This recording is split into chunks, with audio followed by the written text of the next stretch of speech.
عشر عشر جو ہے وہ کاشتکار دے گا یا زمیندار؟ یعنی جس کی زمین ہے تو پیداوار کا عشر وہ دے گا، یا جس کو زمین پٹے پہ دی ہوئی ہے، کرائے پہ دی ہوئی ہے اور کاشتکاری کے لیے دی ہوئی ہے، تو پیداوار کا عشر کون دے گا؟ یہ ان کا سوال ہے۔ محمد احمد لودھرا سے پوچھتے ہیں زمین کاشت پر دی ہے، اب اس کا عشر کون دے گا؟ زمین کا مالک یا کاشتکار؟ دیکھیں، زمین اگر زمیندار نے کاشت پہ دی ہے اور سامنے والے کو صرف اجرت پہ رکھا ہے کہ تم میری زمین کاشت کرو اور جو پیداوار نکلے گی وہ ساری میری ہوگی اور تمہیں میں اتنے پیسے دے دوں گا، تو یہ پھر زمیندار جو ہے نا عشر وہی ادا کرے گا۔ لیکن اگر ایسا نہیں ہے بلکہ کاشتکار نے زمین لی ہے اور زمیندار سے زمین لے کے خود کاشت کر رہا ہے اس کو، اور اس کو ایک متعین نفع اس میں سے دے رہا ہے، یعنی کرائے پر اس نے زمین لی ہے، تو جو بیج کا مالک ہوتا ہے نا، پیداوار کا مالک وہی ہوتا ہے۔ تو چونکہ پیداوار اس کی یہ کاشتکار کی ہے، تو ایسی صورت میں کاشتکار پورا عشر دے گا۔ یعنی کسی نے زمین کرائے پر لی اپنی پیداوار اگانے کے لیے، تو جو کرائے پر لینے والا ہے اس پر لازم ہے کہ وہ عشر کا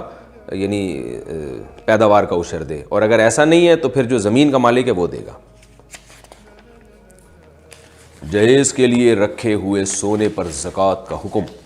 میرے پاس 12 تولے سونا ہے جو کہ میں نے اس نیت سے رکھا ہے کہ بچوں کو جہیز میں دوں گی، کیا اس کی زکوٰۃ دینی ہوگی جبکہ میری مالی پوزیشن اچھی ہے؟ بنت نواز ٹیکسلا سے۔ بھائی آپ کے پاس جو سونا ہے آپ نے اس نیت سے رکھا ہے کہ بچوں کو جہیز میں دیں گی، تو ہے چونکہ آپ کا، لہذا آپ کو اس کی زکوٰۃ دینی پڑے گی۔ تو اگر آپ بچوں کو ہینڈ اوور کر دیں تو پھر جو بچے بالغ ہیں ان پر زکوٰۃ لازم ہو جائے گی پھر، اور اگر نابالغ بچی ہے یا بچہ ہے، بچیوں کے لیے عام طور پہ رکھا جاتا ہے، تو نابالغ بچی کے لیے آپ نے جہیز کے لیے سونا رکھا ہے، تو اگر آپ یہ نیت کر لیں کہ آج سے یہ یعنی یہ جو ہے یہ میری بچی اس کی مالک ہے، تو پھر اس پہ زکوٰۃ اس لیے نہیں ہوگی کہ نابالغ بچی مالک بن جائے گی اور نابالغ پہ پھر زکوٰۃ لازم نہیں ہوتی۔ تو بالغ بچوں کو دے دیں گی، ہینڈ اوور کر دیں گی تو بالغ پہ زکوٰۃ ہو جائے گی، ہینڈ اوور نہیں کرتی تو زبانی کلامی دینے سے آپ ہی کی ملکیت میں زیور رہے گا، لہذا اس پر زکوٰۃ آپ کو دینی پڑے گی۔ کون سے پلاٹ پر زکوٰۃ فرض ہے؟ غنی الرحمن ابو زیبی سے پوچھتے ہیں پلاٹ اس ارادے سے خریدا کہ میرے بیٹے پڑھ رہے تھے، اگر ضرورت پڑی تو بیچ دوں گا، کیا اس پلاٹ پر زکوٰۃ فرض ہے؟ نہیں بھائی، اس پہ فرض نہیں ہے۔ آپ کی چونکہ یقینی نیت نہیں ہے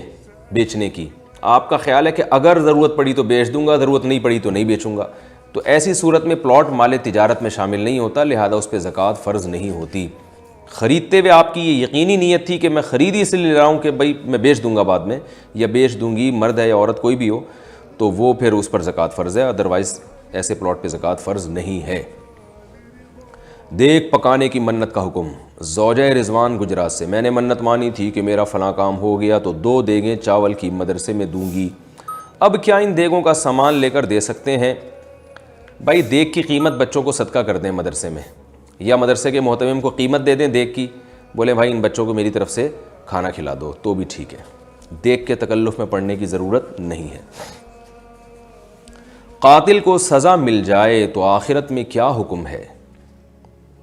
فیصل عباس مری سے پوچھتے ہیں